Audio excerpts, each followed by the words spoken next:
Hello everyone. In the previous video, hello everyone. In the previous video of class 10 respiration topic, I explained the activities which are given in the book, that there are two types of respiration. Then we have seen the different pathways of breakdown of glucose, and there are two types of respiration, aerobic and anaerobic, and we have also seen the differences between the two.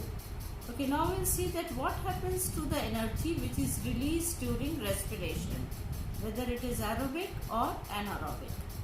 The energy which is released, it is immediately used in the synthesis of a molecule called ATP, adenosine triphosphate.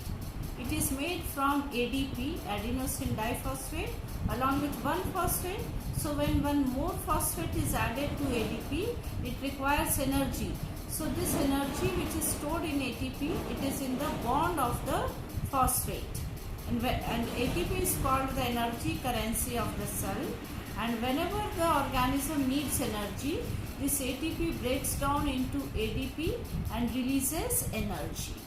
It means in aerobic organism, there is a need that there is a continuous supply of oxygen to the organism. Now let us see how do plants and animals ensure that there is continuous supply of oxygen to their body. First we will see what happens in plants. As you know that plants do not have any breathing organ as such. In plants all the parts respire, root, stem and leaves. In the leaves there are small openings called stomata through which exchange of gases occur.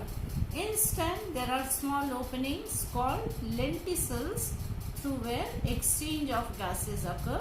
Similarly in roots also there is exchange of gases. Now in the leaf through stomata oxygen is taken in and carbon dioxide is given out. But we know that during daytime leaf also performs photosynthesis. So whatever oxygen is taken in and whatever carbon dioxide is produced in the leaf during photosynthesis, during respiration, it is used up in photosynthesis. So major gas which is given out during daytime is oxygen, which is produced during photosynthesis. And in the night there is no photosynthesis, there is only respiration. So major gas given out is carbon dioxide.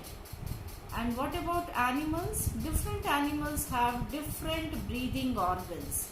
Like some have skin, aquatic animals have gills, okay, some have trachea like insects, and land animals have lungs. Now how do aquatic or terrestrial animals take in oxygen? See, the amount of oxygen present in air is about 20%. And the amount of oxygen dissolved in water is much less.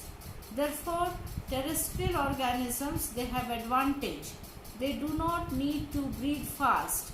Whereas aquatic organisms, they need to breathe very fast because the amount of dissolved oxygen is very, very low.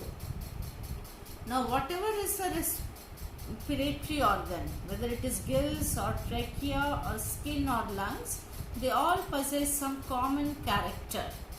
They are, first, they should provide a large surface area, because more is the surface, more will be the exchange of gases. Second is, surface area should be thin and permeable. It helps to the gases to diffuse easily. And the third is that there should be rich supply of oxygen, because gases are exchanged by diffusion. Then how are oxygen transported from breathing organ to each and every cell of the body? It is by blood. So it is very important that breathing organ should have extensive network of blood vessels. Okay, now I will explain you with the help of diagram the human respiratory system.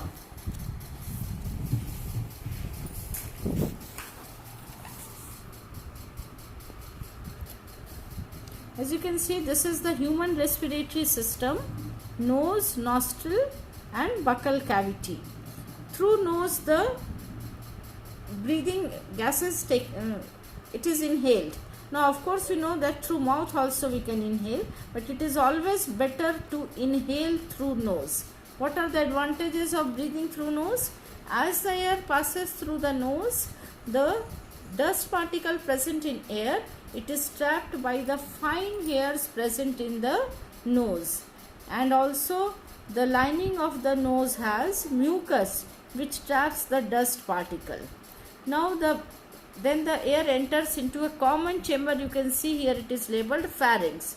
Now pharynx is a common chamber where both nose and mouth open. In the pharynx there are two openings. One leads into the windpipe, another into the food pipe. So the air enters into the windpipe through the opening called glottis. This glottis is covered by a flap called epiglottis. Epiglottis closes the opening when we swallow the food, so that food does not enter the windpipe. Here in the windpipe you can see that it has ring-shaped cartilages. These cartilages are C-shaped. It is not complete.